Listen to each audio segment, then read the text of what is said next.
భాగంగా జీవావరణము పర్యావరణ అంశంలో పర్యావరణ అంశాలలో కాలుష్యం గురించి తెలుసుకున్నాం. గడిచిన 100 సంవత్సరాల కాలంలో విపరీతంగా పెరిగిపోయిన జనాభా వల్ల మానవ అవసరాలైన ఆహారము, నీరు, దుస్తులు, వసతి, రోడ్లు, రవాణా సౌకర్యాలు, అనేక ఇతర వర్తక సరుకుల కోసం డిమాండ్ పెరిగిపోయింది. ఈ డిమాండ్లను తీర్చడానికి మానవుడు ప్రకృతి వనరులైన తీవ్రమైన ఒత్తిడిని పెంచి పర్యావరణ కాలుష్యానికి కారణమవుతున్నాడు. ప్రాకృతిక కారణాలు మరియు మానవ చర్యల వల్ల పర్యావరణంలో భౌతికంగా, రసాయనికంగా లేదా జీవ సంబంధమైన లక్షణాలను కలిగి అవాంఛనీయ మార్పులను కాలుష్యం అంటారు. పర్యావరణం సహజ సంఘటనను మారుస్తూ పర్యావరణంపై దుష్పరిణామాలను చూపే ఏ మార్పులనైనా కాలుష్యంగానే పరిగణిస్తారు. కాలుష్యానికి కారణమయ్యే కారకాలను కాలుష్యకాలు అంటారు. కాలుష్య రకాలు సాధారణంగా కాలుష్యాన్ని అది ఏ రకమైన పర్యావరణాన్ని ప్రభావితం చేస్తుంది అనే దానిపై వర్గీకరిస్తారు. అవి ముఖ్యంగా 3 రకాలు: వాయు కాలుష్యం, నీటి కాలుష్యం, భౌమ్య కాలుష్యం. వాయు కాలుష్యం దాని నియంత్రణ. భూమి అనేక వాయువులతో కూడి గాలితో కప్పబడి ఉంటుంది. దాన్నే వాతావరణం అంటారు. వాతావరణ వాయువుల దుప్పటితో ఏర్పడి ఉష్ణ నిరోధకంగా పనిచేస్తుంది. వాతావరణం సూర్య వికిరణం ద్వారా వచ్చే అతి నీలలోహిత కిరణాలను వర్ణాత్మకంగా శోషించుకొని ఉష్ణోగ్రతను నియంత్రిస్తుంది. పొడి గాలిలో ఉండే ప్రధాన వాయువుల ఘటకాలు ఘనపరిమాణంలో ఈ విధంగా ఉంటాయి: నత్రజని 78.09%, oxygen 20.94%, organ 0.93%, carbon dioxide 0.03%. Oxygen లేకుండా భూమి మీద జీవము ఉండలేదు. వాయు కాలుష్యాలు అన్ని జీవులకు హాని కలిగిస్తాయి. అవి పంటల పెరుగుదలను, ఉత్పత్తిని తగ్గిస్తాయి. వాయు కాలుష్యాలు మానవులు, జంతువులు శ్వాస వ్యవస్థను హాని కలిగిస్తాయి. కాలుష్యాల సాంద్రత ఎక్కువైనా, దానికి గురయ్యే అవధి ఎక్కువైనా జీవులపై చాలా దుష్ఫలితాలు ఉంటాయి. ప్రధాన వాయు కాలుష్యకాలు: కార్బన్ మోనాక్సైడ్. కార్బన్ మోనాక్సైడ్ ప్రధానంగా అసంపూర్తిగా మండించబడిన శిలాజల ఇంధనాల నుంచి ఉత్పత్తి అవుతుంది. పెద్ద పెద్ద నగరాలు, పట్టణాలు, వాహనాలు కార్బన్ మోనాక్సైడ్ కాలుష్యానికి ముఖ్యమైన కారణం. వాహనాల నుంచి, ఫ్యాక్టరీల నుంచి వెలువడే పొగ, పవర్ ప్లాంట్లు విడుదల చేసే ఉద్గారాలు, అడవులు తగలబెట్టడము, వంట చెరుకు తగలబెట్టడము లాంటివి కూడా కార్బన్ మోనాక్సైడ్ కాలుష్యానికి కారణమవుతాయి. హీమోగ్లోబిన్ను కార్బన్ మోనాక్సైడ్తో బలమైన బంధక బలంగా ఉంటుంది. దానివల్లే ఈ కార్బన్ మోనాక్సైడ్ ఆక్సిజన్ రవాణాతో తీవ్ర ప్రభావాన్ని చూపుతుంది. తక్కువ గాఢతలో కార్బన్ మోనాక్సైడ్లో తలనొప్పి, మసకబారిన దృష్టిని కలగజేస్తుంది. ఎక్కువ గాఢతలో ఇది కోమాకు దారితీసి చివరకు మరణాన్ని సంభవించడం అనేటువంటిది చేస్తుంది. ఈ కార్బన్ మోనాక్సైడ్లో మనకు తక్కువ గాఢత అయితే తలనొప్పి, మసకబారినటువంటి దృష్టి కనిపిస్తుంది. ఎక్కువైతే కోమాకు దారితీస్తుంది లేదా చివరకు మరణం కూడా సంభవిస్తుంది. అదేవిధంగా కార్బన్ మోనాక్సైడ్ గ్లోబల్ వార్మింగ్కు ముఖ్య కాలుష్య కారకం కార్బన్ డయాక్సైడ్. ఈ కార్బన్ డయాక్సైడ్ మొక్కలు కిరణజన్య సంయోగక్రియలో CO2ని వినియోగించుకుంటాయి. అన్ని జీవులు శ్వాసక్రియ జరిపేటప్పుడు CO2ని విడుదల చేస్తాయి.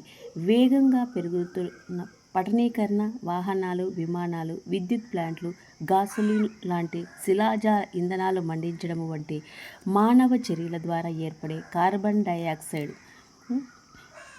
ఆందోళన కలిగించే కాలుష్య కారకంగా ఉంది. సల్ఫర్ డయాక్సైడ్ SO2 ఇది ప్రధానంగా శిలాజాల ఇంధనాలు మండించడం ద్వారా ఉత్పత్తి అవుతుంది. సల్ఫర్ ముడి ఖనిజాలని కరిగించడము ఇంకొక ముఖ్యమైన మూలం. లోహాల ప్రగల్భనం, ఇతర పారిశ్రామిక ప్రక్రియలు కూడా ఈ సల్ఫర్ డయాక్సైడ్ కాలుష్యానికి తోడ్పడతాయి. సల్ఫర్ డయాక్సైడ్, నత్రజని ఆక్సైడులు NO2లు ఆమ్ల వర్షాలకు ప్రధాన కారణాలవుతాయి. అంటే సల్ఫర్ డయాక్సైడ్, నత్రజని ఆక్సైడులు ఏమైతాయి? ఆమ్ల వర్షానికి ప్రధాన కారణాలవుతాయి. దానివల్ల మృత్తికలు, సరస్సులు, కాలువలు అన్నీ ఆమ్లయుతంగా మారుతాయి. అంతేకాకుండా భవనాలు, చారిత్రక కట్టడాలు త్వరగా శిథిలమవుతాయి. ఉబస వ్యాధికి గురై పిల్లలు, పెద్దలు ఈ సల్ఫర్ డయాక్సైడ్ అధిక సాంద్రత వల్ల శ్వాస సంబంధమైన సమస్యలు తలెత్తుతాయి. ఎక్కువ రోజులు సల్ఫర్ డయాక్సైడ్ కాలుష్యానికి గురి కావడం వల్ల శ్వాస వ్యాధులు, ఊపిరితిత్తులు, రోగ నిరోధకతలో మార్పులు, ఏవైనా హృదయానికి సంబంధించిన సమస్యలుంటే అవి ఎక్కువ కావడం జరుగుతుంది. సల్ఫర్ డయాక్సైడ్ కాలుష్యాన్ని నియంత్రించడానికి బయటకు వచ్చే ఉద్గారాలను స్క్రబ్బర్ల ద్వారా వడబోయాలి. ఉద్గార వాయువు ఈ ఉద్గార వాయువులలో వచ్చే మలినాలను శుద్ధపరిచే పరికరాలను స్క్రబ్బర్లు అంటారు. సల్ఫర్ డయాక్సైడ్, SO2 మొదలైన వాయు కాలుష్య కారకాలను స్క్రబ్బర్ల ద్వారా తొలగించవచ్చు. నైట్రోజన్ ఆక్సైడ్లు ముఖ్యమైన ప్రాథమిక కాలుష్య కారకాలుగా పరిగణించబడ్డాయి. నైట్రోజన్ ఆక్సైడ్లు ప్రధానంగా ఆటోమొబైల్ ఉద్గారాల ద్వారా వెలువడతాయి. నైట్రోజన్ ఆక్సైడ్లు వాయు కాలుష్యం మానవులకు, జంతువులకే కాకుండా మొక్కలకు కూడా హానికరం. నైట్రోజన్ ఆక్సైడ్ కాలుష్యము ఆమ్ల వర్షానికి, కాంతి రసాయన పొగమంచు ఏర్పడటానికి కారణమవుతుంది. నైట్రోజన్ ఆక్సైడ్ల ప్రభావం వల్ల మొక్కలలోని ఆకుల పైభాగంలో కణజాల క్షయ మచ్చలు ఏర్పడతాయి. దీని ప్రభావం వల్ల పంట పొలాల్లో కిరణజన్య సంయోగక్రియ దెబ్బతిని ఉత్పత్తి తగ్గుతుంది. నైట్రోజన్ ఆక్సైడ్లు కాంతి చర్య ద్వారా బాష్పశీల కర్బన పదార్థాలతో చర్య జరిపి పెరాక్సిన్, ఎసిటైల్ నైట్రేట్ లాంటి ద్వితీయ కాలుష్య కారకాలను ఏర్పరుస్తాయి. ఇవి ప్రత్యేకంగా కాంతి రసాయన పొగమంచులో ఉంటాయి. ఇది శ్వాసనాళానికి, కళ్ళకు తీవ్రమైన మంటను కలిగిస్తుంది. హైడ్రోజన్లు, నైట్రోజన్ ఆక్సైడ్ల మధ్య జరిగే కాంతి చర్యల వల్ల ఏర్పడే వాయు కాలుష్యాన్ని కాంతి రసాయన పొగమంచు అంటారు. కాంతి రసాయన పొగమంచు వాయువుల క్షోభ్యత, శ్వాస సంబంధ వ్యాధి, కళ్ళు తీవ్ర మంటను కలగజేసి హాని చేస్తుంది. రేణురూప పదార్థాలు హేరోసాల్స్ వాయువులు లేదా ద్రవాలలో తేలియాడే ఘన పదార్థ రేణువులను రేణురూప పదార్థాలు అంటారు. రేణువులు లేదా ద్రవ బిందువులు వాయువులన్నీ కలిసి ఏర్పడే మిశ్రమాన్ని ఏరోసాల్స్ వాయువులలో విక్షేపణం చెంది కొల్లాయిడ్ల రేణువుల వ్యవస్థ అంటారు. శిలాజల ఇంధనాన్ని మండించడము, పెట్రోలియం, డీజిల్ మొదలైనవి థర్మల్ విద్యుత్ ప్లాంట్లలో ఏర్పడే బూడిద అడుగులు తగలబడటము, సిమెంట్ కర్మాగారాలు, ఆస్బెస్టాస్ మైనింగ్ మరియు తయారీ యూనిట్లలో స్పిన్నింగ్, జిన్నింగ్ మిల్స్ మొదలైన ప్రధాన రేణు పదార్థాలు కాలుష్యానికి మూలము. కేంద్ర కాలుష్య నియంత్రణ బోర్డు CPCB సూచన ప్రకారము 2.5 మైక్రోమీటర్లు లేదా అంతకంటే తక్కువ వ్యాసార్థం ఉన్న రేణువులను మానవుడికి, ఇతర గాలి పీల్చే జంతువులకు చాలా హానికరము. ఈ సూక్ష్మ ఘనపదార్థాలు లేదా సూక్ష్మ ద్రవ బిందువులు భిన్నంగా ఉండి ఊపిరితిత్తుల లోతు వరకు చేరుకొని ఆ ఊపిరితిత్తుల సామర్థ్యాన్ని తగ్గించేస్తాయి. ఉబసం ఎక్కువ అవుతుంది. గుండె లేదా ఊపిరితిత్తుల సమస్యలున్న వారు తొందరగా చనిపోతారు. దీర్ఘకాల బ్రాంకైటిస్, తప్పిన హృదయ స్పందన మొదలైనవి సంభవిస్తాయి.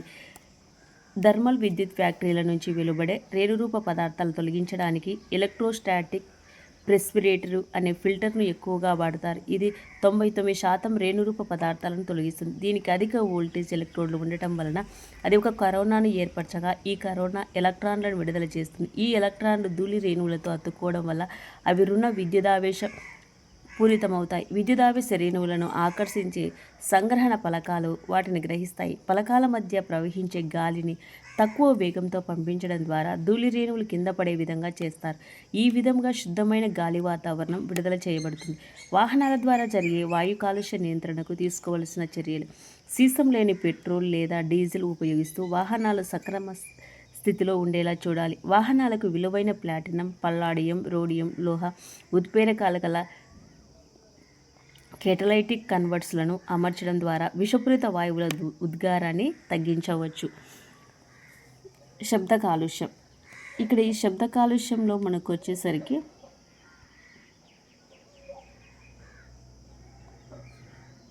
శబ్ద కాలుష్యంలో భారతదేశంలో వాయు కాలుష్య నివారణ మరియు నియంత్రణ చట్టము 1981 నుంచి అమలులోకి వచ్చింది. 1887 సంవత్సరంలో ఈ చట్టాన్ని సవరించి శబ్దాన్ని కూడా వాయు కాలుష్యంగా చేర్చారు. ఆవశ్యకం కాని పెద్ద శబ్దాలు శబ్ద కాలుష్యం కిందకే వస్తాయి. శబ్దాన్ని డెసిబిల్స్ ప్రమాణంతో కొలుస్తారు. మనిషి చెవులు 0.0 నుంచి 108 డెసిబిల్స్ మధ్య శబ్దాన్ని మాత్రమే గ్రహించగలుగుతాయి. 0 డెసిబిల్స్ వినికిడిని కనిష్ట ప్రేరణ హద్దుగాను, 120 డెసిబిల్స్ చెవిలో నొప్పి కలిగించే స్పర్శకు ప్రేరణ హద్దు. 120 డెసిబిల్స్ దాటిన ఏ శబ్దమైనా శబ్ద కాలుష్యంగా పరిగణించబడుతుంది. 150 డెసిబిల్స్ కంటే ఎక్కువ శబ్దం కొంచెం సేపు గురైన లేదా జెట్ విమానాలు ఎగిరే సమయంలో వినే శబ్దాలు ఇక్కడ కర్ణబేరిని పాడు చేసి శ్వాస వినికిడిలో పని కలగజేయవచ్చు. పట్టణాలలో తక్కువ స్థాయి శబ్దాలు కూడా దీర్ఘకాలం విన్నట్లయితే వినికిడి శక్తిని కోల్పోవడం జరుగుతుంది. శబ్ద వినికిడి అలసటను, ఆతృతను, నిద్రలేమి, హృదయస్పందన వేగం పెరగడము, శ్వాసక్రియలో మార్పులు మొదలైన వాటిని కలగజేసి మానవులకు తీవ్రమైన ఒత్తిడి కలగజేస్తుంది. వాహన వాయు కాలుష్య నియంత్రణ ఒక విషయ అధ్యయనం. ఢిల్లీ జాతీయ రాజధానిగానే కాకుండా వాయు కాలుష్య స్థాయిలో దేశంలో మొదటి స్థానంలో ఉంది. ఢిల్లీ మహానగరంలో వాయు కాలుష్య స్థాయి ఎంత తీవ్రత స్థాయికి చేరిందంటే దాని గురించి భారతదేశ సుప్రీంకోర్టులో ఒక ప్రయోజన వాద్యం పోశారు. ఉన్నత న్యాయస్థానం ఆదేశాల మేరకు వాయు కాలుష్యాన్ని నియంత్రించడానికి ప్రభుత్వము అనేక చర్యలు తీసుకుంది. మొత్తం ప్రజా రవాణా బస్సులు అన్ని 2002 సంవత్సరం చివరికి డీజిల్ నుంచి సంపిడి సహజ వాయువుల ఇంధనానికి మార్చబడ్డాయి. ఇక్కడ ఈ పెట్రోల్, డీజిల్ కంటే చౌకైనది. ఇది ఎక్కువ సామర్థ్యం కలిగిన ఇంధనం. ఇది పూర్తిగా మండుతుంది లేదా ఆటోమొబైల్స్ లాగా తక్కువ స్థాయిలో మాత్రమే ఇక్కడ మండకుండా మిగులుతుంది. అదే సమయంలో ప్రభుత్వము పాత వాహనాలు తొలగించడము, సీసం రహిత పెట్రోల్ను, తక్కువ గంధకం ఉన్న పెట్రోల్ను వాడటం, వాహనాల్లో కెటలైటిక్ కన్వర్టర్లను వాడటం, వాహనాలకు పటిష్టమైన కాలుష్య స్థాయి ప్రమాణాన్ని నిర్దేశించి అమలుపరచడం మొదలైన కొన్ని సమాంతర చర్యలు తీసుకుంది. ఈ కృషి ఫలితంగా ఢిల్లీలో గాలి నాణ్యత గణనీయంగా పెరిగింది. భారతదేశ నగరంలో వాహనాల ద్వారా జరిగే కాలుష్యాన్ని తగ్గించడానికి భారత ప్రభుత్వము ఆటో ఇంధన పాలసీ అనే కొత్త దిశానిర్దేశాన్ని ప్రవేశపెట్టింది. పెట్రోల్, డీజిల్ ఇంధనంలో సల్ఫర్ ఆరోమాటిక్స్ను నెమ్మదిగా తగ్గించడానికి చాలా కఠినాంతరమైన నిబంధనలు అమలులోకి తెచ్చారు. ఉదాహరణకు యూరో 2 నిబంధనల ప్రకారం డీజిల్లో సల్ఫర్ను 350 ppm అంటే పార్ట్స్ పర్ మిలియన్, పెట్రోల్లో 150 ppm వద్ద నియంత్రించాలి. ఆరోమాటిక్ హైడ్రోకార్బన్లు ఆయా ఇంధనంలో 42% పరిమితం చేయాలి. ఈ నిర్దేశన ప్రకారము పెట్రోల్, డీజిల్ సల్ఫర్లను 50 ppm వరకు, ఆరోమాటిక్ హైడ్రోకార్బన్స్ను 30% తగ్గించాలని లక్ష్యంగా చేసుకొని దానికి అనుగుణంగా వాహనాల్లో ఉన్న ఇంజన్లను నవీకరించాల్సి ఉంది. ఢిల్లీ, అహ్మదాబాద్, ముంబై, కోల్కతా, చెన్నై, బెంగళూరు, హైదరాబాద్, పూణే, సూరత్, కాన్పూర్, ఆగ్రా మొదలైన పట్టణాలలో భారత్ స్టేజ్ 3 యూరో 3కి సమతుల్య నిబంధన అమలులో ఉన్నాయి. ఏప్రిల్ 1, 2010 సంవత్సరానికి గాను అన్ని మహానగరాల్లో ఉన్న ఆటోమొబైల్స్ యూరో 4 నిబంధనలు పాటించవలసి ఉంటుంది.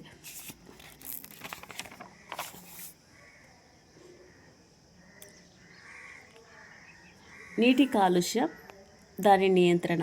ఈ నీటి కాలుష్య నియంత్రణలో మనం తీసుకున్నప్పుడు పురాతన నాగరికత అంతా నదీ పరివాహక ప్రాంతంలో పరిఢిల్లుతుంది. ప్రాథమిక జీవం నీటిలో ఆవిర్భవించింది. జీవుల దేహము వాటి బరువులో 90% నీటినే కలిగి ఉంటుంది. భూగ్రహంపై 97% సముద్రపు నీరు ఉంటుంది. మన అవసరాల కోసం కావలసిన మంచినీరు కేవలం 3% మాత్రమే.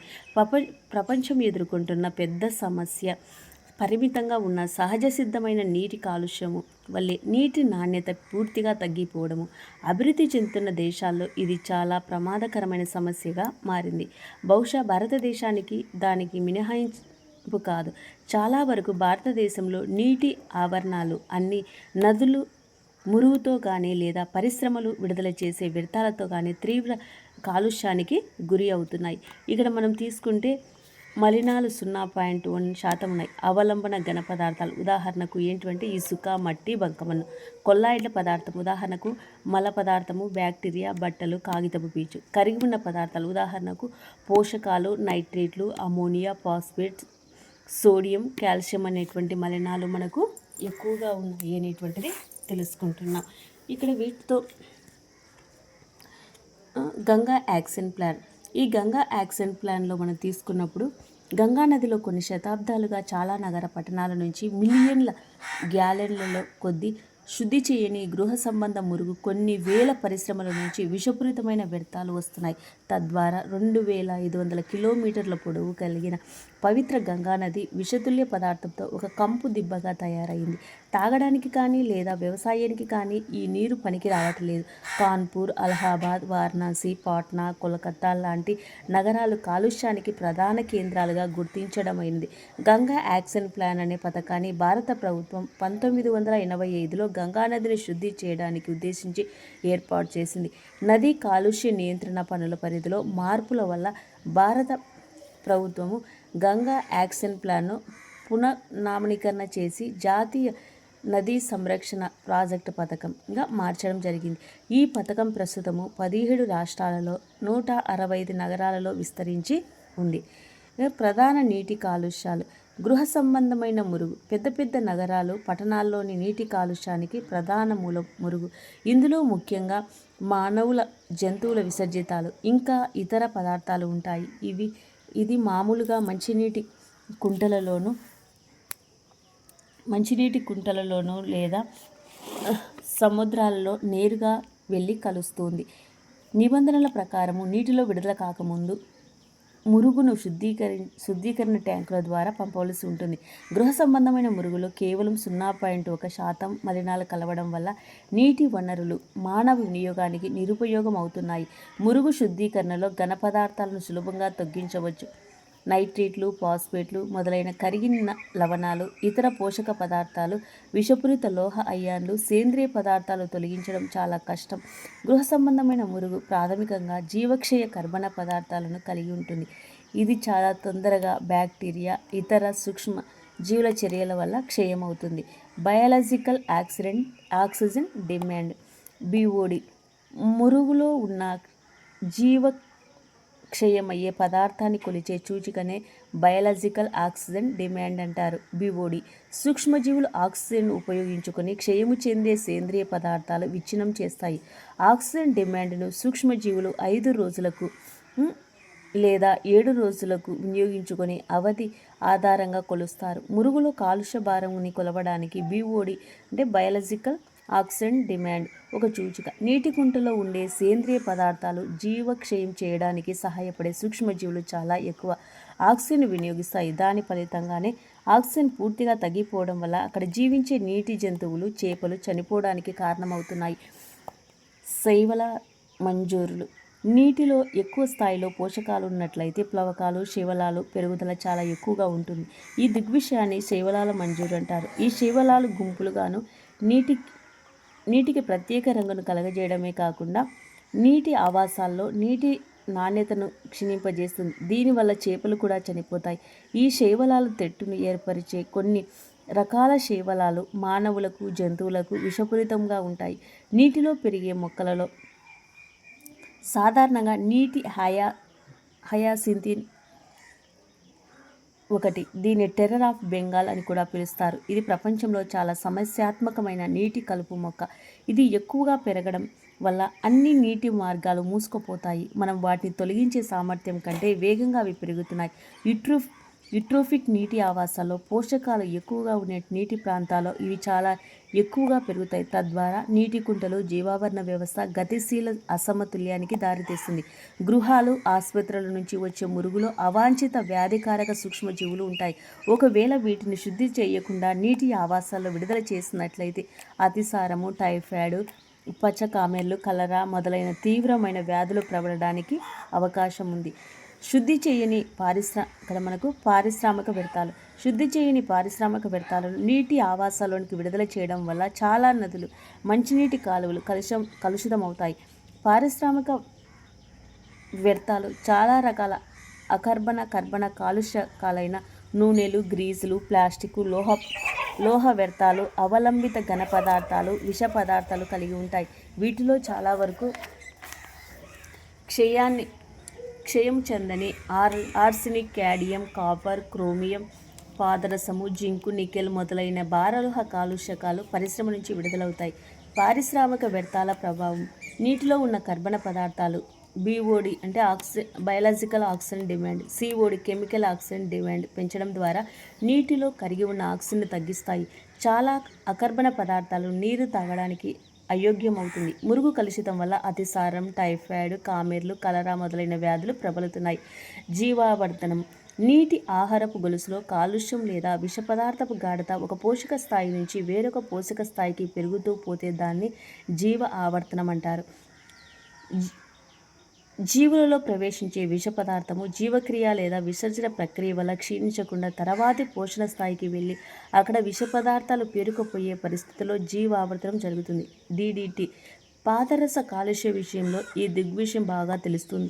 పైన చూపిన ఉదాహరణలాగా DDT గాఢత ప్రతి అనుక్రమ పోషక స్థాయిలో పెరుగుతుంది. నీటిలో ఇది 0.03 ppb పార్ట్స్ పర్ బిలియన్ లాంటి కనిష్ట గాఢత వద్ద ప్రారంభమై జీవావర్తనం ద్వారా చేపలు, వాటిని తినే పక్షులు తీవ్రమైన గాఢతలో 25 ppm చేరుతుంది. అధిక గాఢతలో DDT పక్షులలో కాల్షియం జీవక్రియపై ప్రభావం చూపి గుడ్డు పెంకును పలుచగా మారే విధంగా చేస్తుంది. దానివల్ల పరిపూర్ణంగా గుడ్డు తయారు కాకుండా పలుచని పెంకు వల్ల పగిలిపోతుంది. తద్వారా పక్షుల జనాభా తగ్గిపోతుంది. యూట్రిఫికేషన్ ఈ యూట్రిఫికేషన్లో నీటి పోషక పదార్థాలు పెరగడం వల్ల సరస్సులో ఏర్పడే సహజ వ్యార్థకాన్ని యూట్రిఫికేషన్ అంటారు. కొత్తగా ఏర్పడిన సరస్సులో నీరు చల్లగాను తేటగా ఉండటం వల్ల ప్రాణాల ఆధారంగా ఉండదు. కాలానుగుణంగా నైట్రేట్లు, ఫాస్ఫేట్లు లాంటి పోషక పదార్థాలు పిల్ల కాలువల ద్వారా సరస్సులోకి నెమ్మదిగా చేరుతాయి. ఇవి నీటిలో శైవలాలు, ఇతర మొక్కల పెరుగుదల ప్రోత్సహిస్తాయి. తదనుగుణంగా జంతువులు వృద్ధి చెందుతాయి. కర్బన పదార్థాలు సరస్సు అడుగు భాగంలో చేరి పెరుగుతాయి. కొన్ని శతాబ్దాల తర్వాత స్టీల్, కార్బన్ డెబ్రిస్ పేరుకుపోయిన సరస్సు లోతు తగ్గిపోయి వేడిగా మారుతుంది. దాని ఫలితంగా శీతల వాతావరణంలో జీవించే జీవుల స్థానం నెమ్మదిగా ఉష్ణనీటి జీవుల ప్రతిస్థాపన జరుగుతుంది. సరస్సు లోతు తక్కువగా ఉన్న ప్రాంతాల్లో బురదలో పెరిగే మొక్కలు వేళ్ళనుకుంటాయి. కాలానుగుణంగా సరస్సులోకి పెద్ద సంఖ్యలో తేలియాడే మొక్కలు బురద నేలలో వచ్చి చేరి సరస్సు చివరగా నేలగా మారిపోతుంది. కుళ్ళిన శాకాహార సంబంధమైన పదార్థాలతో కూడి మెత్తగా తడిగా ఉండే ఆమ్లయుత నేలను బురద నేల అంటున్నాం. శీతోష్ణ స్థితి పరిస్థితులు సరస్సు పరిమాణము, ఇతర కారకాల అనుసరించి కొన్ని వేల సంవత్సరాల కాలంలో సరస్సుకు సహజ వ్యార్థకము వస్తుంది. అయితే మానవ కార్యకలాపాలు, మానవ జనిత ద్వారా ఏర్పడే కాలుష్యకాల వల్ల వ్యార్థక ప్రక్రియ చాలా వేగంగా జరుగుతుంది. ఈ దిగ్విషయాన్ని కల్చర్ లేదా త్వరిత యూట్రిఫికేషన్ అంటారు. భూమిపై ఉన్న సరస్సులు చాలా ప్రాంతాలలో గత శతాబ్ద కాలంలో మురుగు వల్ల వ్యవసాయం, పారిశ్రామిక వ్యర్థాల వల్ల యూట్రిఫికేషన్కు గురి అవుతాయి. మొక్కల ప్రధాన పోషకాలైన నైట్రేట్లు, ఫాస్ఫేట్లు, ముఖ్యమైన మలినాలు, నీటి జీవులు జీవాధారమైన కలిగి ఉన్న ఆక్సిజన్ తగ్గిపోతుంది. అదే సమయంలో ఇతర కాలుష్యాలు సరస్సులో ప్రవహించి మొత్తం చేపల జనాభా అంతా విష ప్రభావానికి గురి అవుతాయి. కాలుష్యకాలు వినియోగం చెంది ఏర్పడే శిథిల పదార్థాల వల్ల నీటిలో కరిగి ఉన్న ఆక్సిజన్ మరింత తగ్గిపోతుంది. ఉష్ణ కాలుష్యం థర్మల్ విద్యుత్ కేంద్రాలు, ఇతర పరిశ్రమల్లో నీటి శీతలీకరణం కారకంగా వాడతారు. పరిశ్రమల నుంచి విడుదలయ్యే వేడి నీరు కూడా ముఖ్యమైన కాలుష్య కారకం. ఉష్ణ వ్యర్థాలతో కూడి నీరు కిందకు ప్రవహిస్తుంది. సున్నితమైన జీవులను స్టీనోథర్మల్ జీవులైన చేపలు, ముఖ్యంగా పిల్ల జీవులు నిర్మూలిస్తుంది. అతి శీతల ప్రాంతాలలో మొక్కలు, చేపల పెరుగుదల అధికంగా చేయగలిగిన అది అప్పటికే అక్కడి మొక్కలు, జంతువులు నష్టం కలిగిన తర్వాత మాత్రమే జరుగుతుంది. సమీకృత వ్యర్థ నీటి శుద్ధీకరణ విషయ అధ్యయనం. కృత్రిమ సహజ పద్ధతులను ఉపయోగించి సమీకృత విధానం ద్వారా వ్యర్థ నీటిని మురుగును శుద్ధి చేస్తారు. కాలిఫోర్నియా ఉత్తర తీరంలో ఉన్న ఆర్కటా పట్టణం నుంచి దీనికోసం మంచి ప్రారంభం జరిగి హంబోల్ట్ రాష్ట్ర విశ్వవిద్యాలయంలో జీవశాస్త్రవేత్త సహకారంతో ఆ పట్టణ ప్రజలు సహజసిద్ధమైన సమీకృత వ్యర్థనీటి శుద్ధీకరణ ప్రక్రియను సృష్టించారు. వ్యర్థనీటి శుద్ధి 2 దశలలో జరుగుతుంది. మొదటి దశలో సాంప్రదాయ అవసాదన, వడబోత, క్లోరినేషన్ అభిచర్య జరుగుతుంది. శుద్ధీకరణ అయిన తర్వాత కూడా వ్యర్థ నీటిలో కరిగిన భారీ లోహాలు లాంటి చాలా హానికర కాలుష్యాలుంటాయి. రెండవ దశలో 60 హెక్టార్లలో ఉన్న బురద నేలలో ఒక వరుసలో అమర్చబడిన 6 బురద మడుగులలో జీవశాస్త్రవేత్తలు సూచన మేరకు తగిన మొక్కలు, శైవలాలు, శిలీంధ్రాలు, బ్యాక్టీరియాలు మొదలైన వాటిని నాటి వాటిలోకి నీటిని పంపుతారు. బురద నేలలో ఉన్న మొక్కలు ఫ్లోరా కాలుష్యాలకు తటస్థీకరించి పీల్చుకొని శోషించుకుంటాయి. మురుగునీరు బురద మడుగులో ప్రవహించడం ద్వారా నీరు శుద్ధి చేయబడుతుంది. ఈ విధంగా వచ్చిన నీటిని వ్యవసాయానికి లేదా ఇతర పనుల కోసం ఉపయోగిస్తున్నారు. చేపలు, జంతువులు, పక్షులు ఈ బురద నేలలో ఆవాసాలు ఏర్పరచుకోవడం వల్ల అది ఉత్కృష్ట జీవ వైవిధ్యంలో సంరక్షణ పాత్రగా రూపొందింది. ఫ్రెండ్స్ ఆఫ్ ఆర్కటా మార్ష్ FOAM అనే పౌరుల గ్రూప్కు ఏర్పడిన ఈ అద్భుతమైన ప్రాజెక్టును రక్షించారు. పర్యావరణ పారిశుద్ధ్యం. ఇకోసాన్ మరుగుదొడ్లు. సాధారణంగా వ్యర్థాలను తొలగించడానికి నీరు కావాలి. అక్కడే మురుగు సృష్టి జరుగుతుంది. మానవ వ్యర్థాల మల్లాన్ని తొలగించడానికి నీటి వాడనట్లయితే మరుగుదొడ్డును ఉపయోగించి తర్వాత ఫ్లష్ చేయనక్కర్లేదు. చాలా ఎక్కువ మొత్తంలో నీటిని పొదుపు చేయవచ్చు. ఇది ఇప్పటికీ అక్కడక్కడ ప్రయోగాత్మకమైన అమలు చేస్తున్నారు. పర్యావరణ పారిశుద్ధ్యం అనేది మానవ విసర్జితాలను తొలగించడానికి పొడి సేంద్రియ మరుగుదొడ్లు ఉపయోగించడం ద్వారా ఏర్పాటైన ఒక అసమతుల్యత వ్యవస్థ. ఇది మానవ వ్యర్థాలు తొలగించడానికి వాస్తవిక, ఆరోగ్యకరమైన, ఉత్కృష్టమైన, తక్కువ ఖర్చుతో కూడిన సమాధానం. ఇక్కడ గుర్తుంచుకోవాల్సిన ముఖ్య విషయం ఏమిటి అంటే ఈ సేంద్రియ పదార్థంలో మానవ విసర్జితాలు రీసైకిల్ చేయడం ద్వారా తిరిగి ఉపయోగకరమైన వనరులు సహజ ఎరువుగా మార్చవచ్చు. ఇది రసాయన ఎరువుల అవసరాన్ని తగ్గిస్తుంది. ఇకోసాన్ మరుగుదొడ్లను కేరళ, శ్రీలంకలో చాలా ప్రాంతాల్లో వాడుతూ ఉన్నారు. భౌమ్య కాలుష్యంలో లేదా నేల కాలుష్యం. ఇక్కడ భౌమ్య లేదా నేల కాలుష్యం ప్రధానంగా ఘన వ్యర్థాల ద్వారా ఎరువులు, క్రిమి సంహారాలు లాంటి వ్యవసాయాధారిత రసాయనాల వల్ల కలుగుతుంది.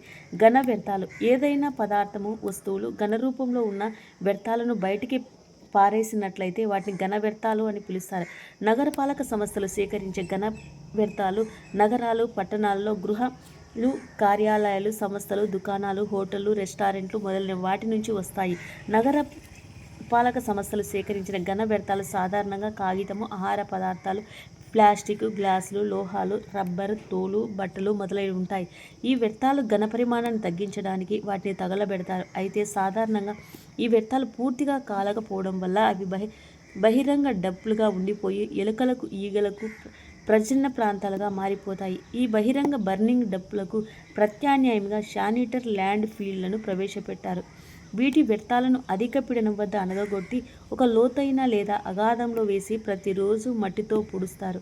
దీనివల్ల ఈ ల్యాండ్ ఫీల్డ్లోకి రసాయనాలు, కాలుష్యకాలు కారి భూగర్భ జనవరులను కలుషితం చేసే అపాయం ఉంది. సహజంలో ఈ పర్యావరణ అంశాలపై అవగాహన కలిగేలా చేయడము వ్యర్థాల తొలగింపుకు ఉత్తమ పరిష్కారం. మనం ఉత్పత్తి చేసే అన్ని రకాల వ్యర్థాలను 3 కేటగిరీలుగా విభజించవచ్చు. అవి జీవ విచ్ఛిన్నం జరిగేవి, పునఃచక్రీయమయ్యేవి, విచ్ఛిన్నం కానివి. ముఖ్య విషయం ఏమిటంటే ఏర్పడిన చెత్తనంతా కేటగిరీలా విభజించడము, పునర్వినియోగం అయ్యేవి లేదా పునఃచక్రీయమయ్యే వేరు చేసి తిరిగి వినియోగించుకోవాలి. వస్తువులను వేరు చేసి రీసైక్లింగ్ చేయడంలో వీధుల్లో చెత్త ఏరుకునే వారి పాత్ర గణనీయమైంది. జీవ విచ్ఛిన్నం చెందే వస్తువులన్నీ ఒక లోతైన గుంటలో వేసి అవి సహజ క్షయం చెందేలా చేయాలి. మిగిలిన జీవక్షయం చెందని వ్యర్థాలను వేరుపరిచే జాగ్రత్తగా పారవేయాలి. మనం ప్రాథమిక గమ్యం చెత్త పెరగకుండా దాన్ని తగ్గించడము, దాన్ని మనం జీవ విచ్ఛిత్తి చెందిన ఉత్పత్తులలో ఎక్కువగా ఉపయోగిస్తాం. మనము నిత్యము ఉపయోగించే పాలు, నీటిని కూడా పాలిథిన్ సంచులలో ప్యాకింగ్ చేస్తున్నాము. నగర పట్టణాల్లో మనం కొనే చాలా వస్తువులను పాలిస్టరిన్ ప్లాస్టిక్ ప్యాకెట్లలో నింపుతున్నాం. ఈ విధంగా మనమంతా వాతావరణ కాలుష్యాన్ని చాలా అత్యధికంగా దోహదపడుతున్నాము. దేశవ్యాప్తంగా అన్ని రాష్ట్రాలు, ప్రభుత్వాలు ప్రజలను ప్లాస్టిక్ వినియోగాన్ని తగ్గించే విధానమును, పర్యావరణ రహిత ప్యాకేజింగ్ చేసే విధానం అవగాహన కల్పిస్తున్నాయి. మన దుకాణాలకు వెళ్ళేటప్పుడు పాలిథిన్ సంచులను వాడకుండా నిరాకరించే గుడ్డతో తయారు చేసిన లేదా సహజమైన దారాలతో చేసిన చేతి సంచులను వాడడం ద్వారా మన వంతు కర్తవ్యాన్ని నిర్వర్తించవచ్చు. ఆసుపత్రి వ్యర్థాలు. ఆసుపత్రి నుంచి వెలువడే వ్యర్థాలను క్రిమి సంహారణలు, హానికర రసాయనాలు, వ్యాధికారక సూక్ష్మజీవులు ఉంటాయి. ఇలాంటి వ్యర్థాలను పారవేయడం, శుద్ధి చేయడం చాలా జాగ్రత్త చేయాలి. ఆసుపత్రి వ్యర్థాలు తొలగించడానికి భస్మీకరణ యంత్రాలను వ్యర్థాలను తొలగించడానికి ఉపయోగించడం ఆవశ్యకం. ఎలక్ట్రానిక్ వ్యర్థాలు. ఆధునిక కాలుష్యకాలైన బాగు చేయలేని కంప్యూటర్లు, ఇతర ఎలక్ట్రానిక్ వస్తువులను ఎలక్ట్రానిక్ చెత్త లేదా ఈ చెత్త అంటారు. ఈ చెత్తను ల్యాండ్ ఫీల్డ్లలో కప్పి ఉంచడం కానీ లేదా భస్మీకరణ తగలబెట్టడం కానీ చేస్తారు. అభివృద్ధి చెందిన దేశాల్లో ఉత్పత్తి అయిన సగానికి పైగా ఈ చెత్తను అభివృద్ధి చెందుతున్న దేశాలైన చైనా, భారత్, శ్రీలంకకు ఎగుమతి చేస్తున్నారు. ఇక్కడ రాగి, ఇనుము, సిలికాన్, నికెల్, బంగారం లాంటి లోహాలను పునఃచక్రీయ విధానం ద్వారా తిరిగి పొందుతున్నారు. అభివృద్ధి చెందిన దేశాల్లో ఈ చెత్తను పునశ్చక్రం చేయడానికి ప్రత్యేకమైన యంత్రాంగాన్ని నిర్మించుకున్నారు. అలా కాకుండా అభివృద్ధి చెందుతున్న దేశాల్లో మనుషుల ద్వారా ఈ చెత్త పునశ్చక్రం చేస్తున్నారు. తద్వారా పనిచేసే వాళ్ళంతా ఈ చెత్తలో ఉన్న విష పదార్థాల ప్రభావానికి గురవుతున్నారు. పర్యావరణ రహితంగా చేసినట్లయితే రీసైక్లింగ్ ఒకటే ఈ చెత్తను శుద్ధి చేయడానికి పరిష్కారం అవుతుంది. ప్లాస్టిక్ వ్యర్థాన్ని పరిహారం విషయ అధ్యయనం. బెంగళూరు నివాసి అయిన అహ్మద్ ఖాన్ అనే ప్లాస్టిక్ సంచుల తయారీదారుడు పేరుకుపోయే ప్లాస్టిక్ వ్యర్థాల సమస్యకు ఒక ఆదర్శమైన పరిష్కారాన్ని కనుగొన్నారు. 20 సంవత్సరాలకు పైగా ఇతను ప్లాస్టిక్ సంచుల ఉత్పత్తి చేసే పనిలో ఉన్నాడు. కొన్ని సంవత్సరాల క్రితం ప్లాస్టిక్ వ్యర్థాల ద్వారా వచ్చే ప్రమాదాన్ని గుర్తించాడు. దానికి పరిహారంగా వీళ్ళు కంపెనీ పునశ్చక్రం చేసి పాలీబ్లేడ్ అనే సూక్ష్మమైన ప్లాస్టిక్ మిశ్రమ పొడిని తయారు చేసింది. ఈ పాలీబ్లేడ్ను బిట్మిన్తో కలిపి రోడ్లు వేయడానికి వినియోగిస్తారు. ఆర్వి ఇంజనీరింగ్ కళాశాల బెంగళూరు పట్టణం కార్పొరేషన్ సహకారంతో అహ్మద్ ఖాన్ పాలీబ్లేడ్ను బిట్మిన్ మిశ్రమంతో వేసి రోడ్ల జీవనకాలం 3 నిరూపించారు. బిట్మిన్ నీటి వికర్షణ ధర్మాలను పాలీబ్లేడ్ పెంచినట్లుగా రోడ్డు జీవితకాలం పెరిగినట్లు గుర్తించడం జరిగింది. ఈ ప్లాస్టిక్ ఫిల్మ్ చెత్త అయిన పాలీబ్లేడ్ తయారు చేయడానికి ముడి పదార్థంగా ఉపయోగపడుతుంది. దీనివల్ల ఖాన్ చెత్తను ఏరేవారికి 1 కిలోకి 0.40 నుంచి 6 రూపాయల వరకు పెంచవలసిందిగా బెంగళూరులో ఖాన్ సాంకేతిక పద్ధతిని ఉపయోగించి ఇప్పటికీ చాలా రోడ్లు వేయడం జరిగింది. త్వరలో బెంగళూరులో ఖాన్ కంపెనీ పాలీబ్లేడ్ తయారు చేయడానికి కావలసిన ప్లాస్టిక్ వ్యర్థాల కొరత ఎదుర్కొనుంది.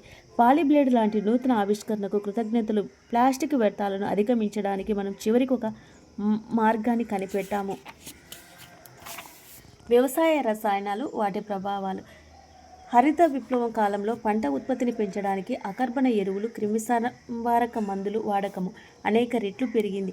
కీటకనాశులు, కలుపు మొక్క నాశులు, శిలీంద్రనాశులు మొదలైన విరివిగా ఉపయోగిస్తున్నారు.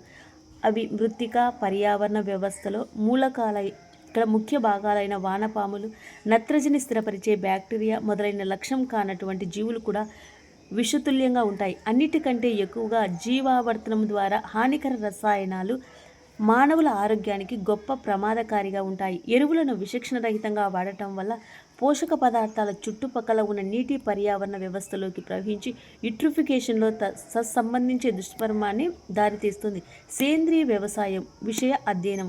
సమగ్ర సేంద్రీయ వ్యవసాయంలో వ్యర్థ పదార్థాల పునశ్చక్రియ సమర్థవంతంగా జరగడం వల్ల అది శూన్య వ్యర్థ ప్రక్రియ. ఒక ప్రక్రియలో ఉత్పన్నమయ్యే వ్యర్థ పదార్థాలు వేరొక ప్రక్రియలో పోషకాలుగా వినియోగించబడతాయి.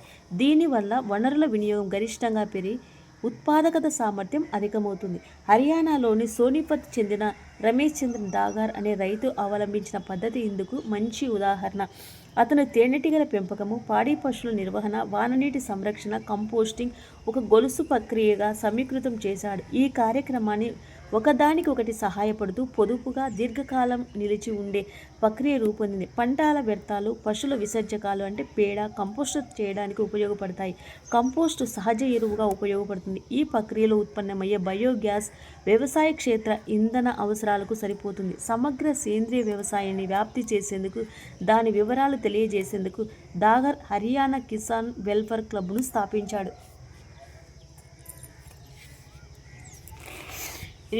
రేడియోధార్మిక వ్యర్థాలు. ఇక్కడ ఈ రేడియోధార్మిక వ్యర్థాల్లో మనం తీసుకున్నప్పుడు ఏ విధంగా ఉన్నాయి ఈ రేడియోధార్మిక వ్యర్థాల్లో అనేటువంటివి తీసుకుంటే, ప్రారంభంలో అణుశక్తిని విద్యుత్ ఉత్పాదక కాలుష్యరహిత పద్ధతిలో కొనియాడిన తర్వాత అణుశక్తి వినియోగం వల్ల 2 తీవ్రమైన సమస్యలు ఉత్పన్నమయ్యాయని గుర్తించారు. ఒకటి అమెరికాలోని 3 మైల్ ఐలాండ్, రష్యాలోని చెర్నోబిల్లో జరిగినటువంటి అగ్ని ప్రమాదశాత్తు జరిగే లీకేజ్. రెండోది రేడియోధార్మిక వ్యర్థాలు సురక్షిత పారవేత. అణు వ్యర్థాల నుంచి విడుదలయ్యే రేడియోధార్మిక జీవులకు అత్యంత ప్రమాదకరం, ఎందుకంటే అది ఉత్పరివర్తనాలను కలిగిస్తుంది. అధిక మొత్తం రేడియోధార్మికత గురి అయితే అధిక ప్రాణాంతకం కూడా, ఎందుకంటే అది క్యాన్సర్లు, ఉదాహరణకు ల్యూకేమియాకు దారితీస్తుంది. అందువల్ల ఈ అతి శక్తివంతమైన కాలుష్యకారకమైన అణు వ్యర్థాలతో అతి జాగ్రత్తగా వ్యవహరించాలి. అణు వ్యర్థాలను తగ్గిన సురక్షిత పేటికల్లో ఉంచి లోతుగా భూమిలో కానీ సముద్రంలో కానీ సుమారు 500 మీటర్ల లోతులో నిక్షిప్తం చేయాలి. ఇంత జాగ్రత్తగా వహించినా కూడా భూగర్భ చలనాలు ఏ నాటికైనా వాటిని పైకి తెచ్చి రేడియోధార్మిక ప్రభావాన్ని కలిగించవచ్చు. హరిత గృహ ప్రభావం.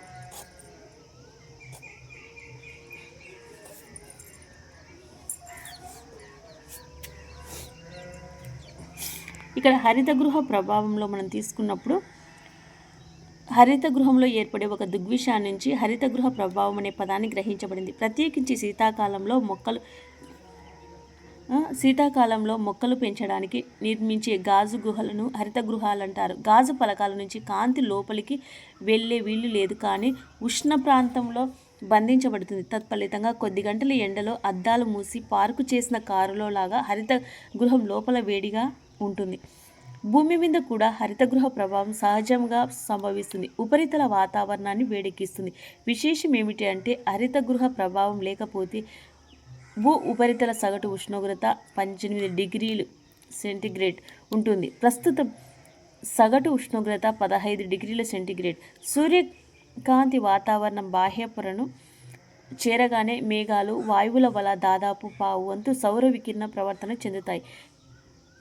కొంత పీల్చుకోబడుతుంది. మొత్తం సౌర వికిరణంలో కొద్ది భాగం పరావర్తనం చెందితే సగానికి పైగా భూమిపై పడి భూగోళానికి వేడెక్కిస్తుంది. భూ ఉపరితల పరారణ వికిరణ రూపంలో ఉష్ణాన్ని తిరిగి అంతరిక్షంలోకి పంపివేస్తుంది. కానీ అందులో అధిక భాగాన్ని వాతావరణంలోని వాయువులు, ఉదాహరణకు కార్బన్ డయాక్సైడ్, మీథేన్ మొదలైనవి పీల్చుకుంటాయి. ఈ వాయువు అణువులు ఉష్ణశక్తిని తిరిగి భూమి మీదకు విడుదల చేసి భూ ఉపరితలాన్ని మళ్లీ వేడెక్కిస్తాయి. పైన పేర్కొన్న కార్బన్ డయాక్సైడ్, మీథేన్ వాయువులు హరితగృహ ప్రభావాన్ని కలిగిస్తున్నందువల్ల వాటిని హరితగృహ వాయువులు అని అంటా ఉన్నాం. ఈ హరితగృహ వాయువులలో స్థాయి పెరగడం వల్ల భూ ఉష్ణోగ్రత గణనీయంగా పెరిగి భూతాపమునకు దారితీస్తుంది. గ్లోబల్ వార్మింగ్కు గత శతాబ్ద కాలంలో భూతాపం 0.6 డిగ్రీల సెంటీగ్రేడ్ పెరిగితే అందులో భాగంగా చివరకు 3 శతాబ్దాల్లోనే పెరిగిపోతుంది. ఈ ఉష్ణోగ్రత పెరుగుదల అధికంగా 3 శతాబ్దాలను పెరుగుతుంది.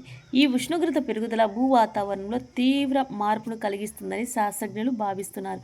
ఇందువల్ల తీవ్ర వాతావరణ మార్పులు అంటే ఎల్ నిన్ లాంటి ధ్రువ ప్రాంతాలలో, హిమాలయ లాంటి పర్వతాల్లో ఉన్న మంచు కరగడం లాంటివి సంభవిస్తాయి. తత్ఫలితంగా కాలక్రమేణా సముద్ర మట్టం పెరిగి తీర ప్రాంతాలు మునిగిపోయే ప్రమాదం ఉంది. గ్లోబల్ వార్మింగ్ కలిగించే అపార పరిణామాల అధ్యయనం కొనసాగుతుంది. గ్లోబల్ వార్మింగ్లో నియంత్రక పద్ధతులు: శిలాజ ఇంధనాల వాడకం తగ్గింపు, శక్తి వినియోగ సామర్థ్యం పెంపు, అడవుల నరికివేత ఆపడం, వృక్షాలు పెంచడం, మానవ జనాభా పెరుగుదల వేగాన్ని తగ్గించడం. క్యోటో ప్రోటోకాల్ వాతావరణంలో హరితగృహ వాయువుల విడుదలకు నియంత్రించే దిశలో అంతర్జాతీయ చర్యలు తీసుకోవడం జరుగుతుంది. భూగోళాన్ని భూతాప ప్రమాదాల నుంచి రక్షించడం కోసం 1997వ సంవత్సరంలో జపాన్లోని క్యోటో నగరంలో ఒక అంతర్జాతీయ సమావేశం జరిగింది. సెప్టెంబర్ 2011 నాటికి 191 దేశాలు క్యోటో ప్రోటోకాల్ తీర్మానంపై సంతకాలు చేసి ఆమోదించాయి. ఆ తీర్మానం ప్రకారం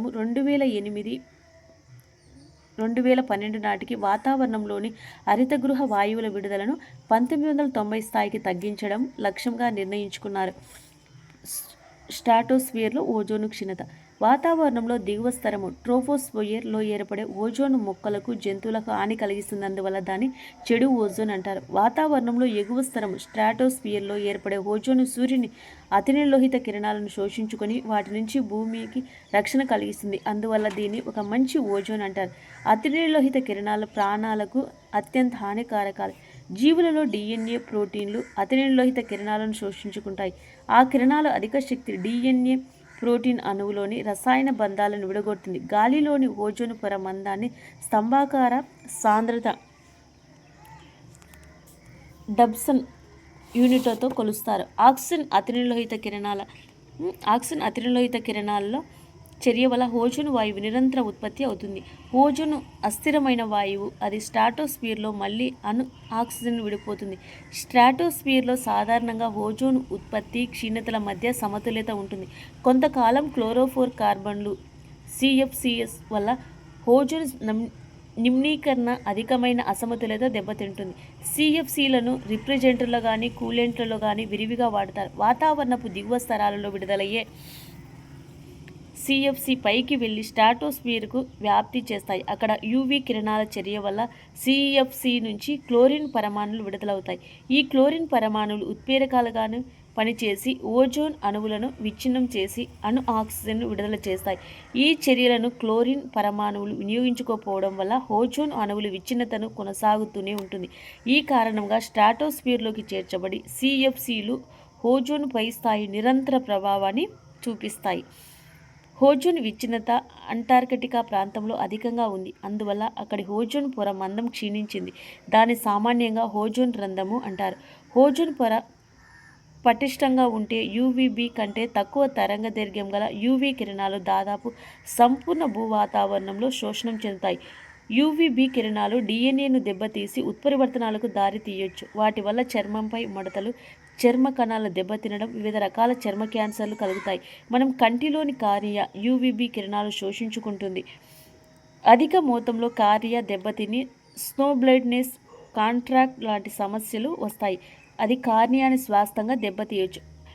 మాంట్రియల్ ప్రోటోకాల్ ఓజోన్ పొర క్షీణత వల్ల కలిగే దుష్పరిణామాల దృష్ట్యా అందుకు కారకాలైన కాలుష్యక పదార్థాల విడుదల నియంత్రించేందుకు ఒక అంతర్జాతీయ ఒడంబడిక ఏర్పడింది. దీని 1987లో కెనడాలో మాంట్రియల్ నగరంలో మాంట్రియల్ ప్రోటోకాల్ పేరుతో ఆమోదించారు. ఇది 1989లో అమలులోకి వచ్చింది. ఆ తర్వాత ఓజోన్ పొర క్షీణతకు ఎదుర్కోవడానికి అభివృద్ధి చెందుతున్న దేశాలు విడివిడిగా సిఎఫ్సిలను ఓజోన్ తగ్గించడానికి ఖచ్చితమైన రోడ్ మ్యాప్ల రూపంలో మార్గదర్శకాలు చర్యలు చేపట్టారు. వనరుల వినియోగం నిర్వహణ లోపం వల్ల క్షీణత.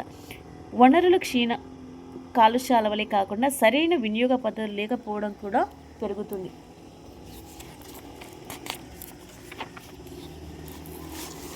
ఇక్కడ మృత్తికా క్రమక్షయం. ఈ మృత్తికా క్రమక్షయంలో ఎడారీకరణ అతిసారవంతమైన ఉపరితలము మట్టి ఏర్పడటం శతాబ్ద కాలం పడుతుంది. కానీ మానవ చర్యలైన అధిక వ్యవసాయము, అపరిమితంగా పశువులను మేపడం, అడవుల నరికివేత, సరైన నీటిపారుదల పద్ధతులను అవలంబించడం వల్ల ఉపరితలం మట్టి సులభంగా తొలగించడం, నేల బీడు వారుతుంది. అలాంటి బీడు భూములు పెరిగి ఒకదానితో ఒకటి కలిసి కాలక్రమేణా ఏర్పడే ఎడారి ఏర్పడుతుంది. ప్రస్తుతం ఇలాంటి ఎడారీకరణను, ప్రత్యేకించి పట్టణీకరణ పెరగడం వల్ల పెను సమస్యలకు ప్రపంచవ్యాప్తంగా గుర్తింపు పొందింది. జల సంతృప్తి, నిల్వ ఉండిపోయిన లేదా మృత్తికా లవణీయత, సరైన మురుగుపారే వ్యవస్థ లేకుండా చేసే నీటిపారుదల పద్ధతుల వల్ల భూమిలో నీరు ఒకే చోట నిలిచిపోతుంది. ఇది పంటలను నష్టపరచడమే కాకుండా లవణాలను భూ ఉపరితలం లాగుతుంది.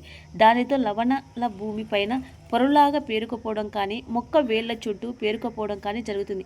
ఇలా పేరుకుపోతున్న కొన్ని లవణాలు పంటలకు హాని కలిగించి వ్యవసాయానికి దెబ్బతీస్తాయి. హరిత విప్లవం కారణంగా ఉత్పన్నమయ్యే కొన్ని సమస్యలలో జల సంతృప్త మృత్తికా ఉత్పాదనం కూడా చేరాయి. అడవుల నరికివేత. అడవి ప్రాంతాలను అటవీ వృక్షరహిత ప్రాంతాలుగా చేయడాన్ని డీఫారెస్టేషన్ అంటారు. ఒక అంచనా ప్రకారం ఉష్ణ ప్రాంతాల్లో 40% అడవులు అంతరిస్తే సమశీతోష్ణ ప్రాంతాల్లో 1% మాత్రమే అంతరించాయి.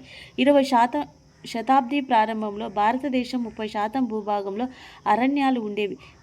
శతాబ్దం ముగిసే సమయానికి అడవులు 19.4% కుంచుకుపోయాయి.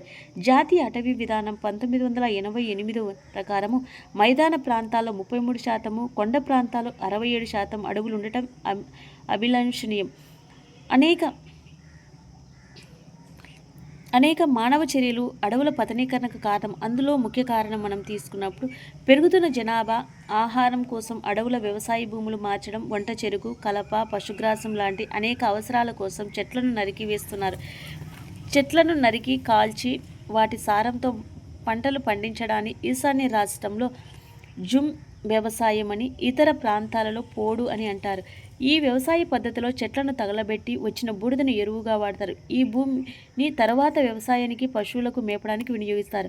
పంట వచ్చిన తర్వాత కొన్ని సంవత్సరాల వరకు ఆ భూమిని పునఃప్రాప్తి బీడుగా వదిలేస్తారు. రైతులు మరో ప్రాంతానికి వెళ్ళి అక్కడ ఇదే పద్ధతి ప్రారంభిస్తారు.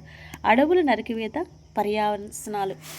మనం కిరణజన్య సంయోక్రియ ద్వారా CO2ను పీల్చుకొని చెట్లు క్షీణించడం వల్ల వాతావరణంలో అధిక మొత్తంలో CO2 నిల్వ ఉండటం, నివాస స్థలాల్లో వినాశనం అవ్వడం కారణం జీవ వైవిధ్య క్షీణత. జలవలయ భగ్నం, మృత్తికా క్రమక్షయం, తీవ్ర సందర్భాల్లో ఎడారీకరణం, అడవుల పునఃపెంపకం. గత కాలంలో వినాశనమైన అడవులను పూర్వస్థాయికి తీసుకురావడానికి రీఫారెస్టేషన్ అంటారు. అడవులు నరికివేసిన ప్రాంతంలో కొన్నిసార్లు సహజంగా జరిగే అవకాశం ఉంది. మనం కూడా అంతకుముందు ఆ ప్రాంతంలో ఉన్న జీవ వైవిధ్యాన్ని పరిగణించి మొక్కలు నాటడం ద్వారా అడవుల పునఃపెంపక ప్రక్రియను వేగవంతం చేయవచ్చు. అడవుల పరిరక్షణలో ప్రజల భాగస్వామ్యం విషయ అధ్యయనం. అమృతాదేవి బిష్ణోయి వన్యప్రాణుల సంరక్షణ అవార్డు. అడవుల పరిరక్షణలో ప్రజలను పాల్గొనే అంశానికి భారతదేశంలో సుదీర్ఘ చరిత్ర ఉంది. రాజస్థాన్లోని జోధాపూర్ మహారాజులు 1731లో కొత్త రాజమందిర నిర్మాణానికి అవసరమయ్యే కలప కావాలని మంత్రులను ఆదేశించాడు. ఆ మంత్రి ఆ పని భార్యతో చెట్టు నరకడానికి దగ్గరలో అడవికి వెళ్ళాడు. ఆ అడవిలో నివసించే బిష్ణోయి తెగ ప్రకృతిలో శాంతియుత సహజీవనానికి ప్రసిద్ధి. మహారాజు సిబ్బంది అడవిలో చెట్లు నరికే ప్రయత్నాలు బిష్ణోయి ప్రజలు నిరోధించారు. ఆ తెగలో అమృతాదేవి అనే ఒక మహిళ చెట్టును కౌగిలించుకొని ముందు తనను చంపి చెట్టు జోలికి వెళ్ళమని రాజు సిబ్బంది ముందు ఆదర్శప్రాయమైన ధైర్య సాహసాలు ప్రదర్శించింది. తన ప్రాణం కంటే ఆ చెట్టు ఆమెకు ముఖ్యమనిపించింది. ఆమె 3 కుమార్తెలు, వందలాది బిష్ణోయిలు ఆమెను అనుసరించి చెట్లను రక్షించడంలో విగంత జీవులయ్యారు. రాజు సిబ్బంది ఆమె విన్నపాన్ని పెడచెవిన పెట్టి నిర్దాక్షిణ్యంగా ఆ చెట్లను అమృతాదేవిని నరికారు. ప్రకృతి కోసం ప్రాణత్యాగం చేసిన మరో అసమాన ధైర్య సావాసాలు నిబంధత చరిత్రలో మరెక్కడా కనిపించవు. గ్రామీణ ప్రాంతాల వన్యప్రాణుల సంరక్షణ కోసం ఆ సామాన్యమైన ధైర్య సాహసాలు, అంకితభావం ప్రదర్శించే వ్యక్తులకు, తెగలకు గుర్తింపునిస్తూ భారత ప్రభుత్వం అమృతాదేవి బిష్ణోయి వన్యప్రాణుల సంరక్షణ అవార్డును నెలకొల్పింది. గర్వాల్ హిమాలయ ప్రాంతంలో చిప్కో ఉద్యమం. హిమాచల్ ప్రాంతంలోని గర్వాల్ హిమాలయ వారి చిప్కో ఉద్యమం మొదలు చెట్లను నరికివేసే కాంట్రాక్టర్ గొడ్డెల నుంచి చెట్లను రక్షించడానికి 1974లో స్థానిక మహిళలు చెట్లను కౌగిలించుకొని తమ బ్రహ్మాండమైన ధైర్యాన్ని, చెట్లపై తన ప్రేమను ప్రదర్శించారు. ప్రపంచమంతా ఈ చిప్కో ఉద్యమాన్ని వేణోలు అభినందించింది. స్థానిక తెగలు భాగస్వామ్యాన్ని గుర్తిస్తూ 1980లో భారత ప్రభుత్వం సంయుక్త అటవీ నిర్వహణ GFMను ప్రవేశపెట్టింది. అడవుల పరిరక్షణ నిర్వహణలో స్థానిక తెగులతో కలిసి పనిచేయడం దాని ఉద్దేశం. వారి సేవలకు ప్రతిఫలంగా తెగలకు అనేక అటవీ ఉత్పత్తులు అంటే పండ్లు, జిగురు, రబ్బరు, ఔషధాలు లాంటివి రూపంలో లబ్ధి చేకూరుతుంది. భారత ప్రభుత్వం పర్యావరణ సంరక్షణ చట్టాన్ని 1986లో, జల కాలుష్య నివారణ నియంత్రణ చట్టాన్ని 1974లో అమలులోకి తెచ్చింది.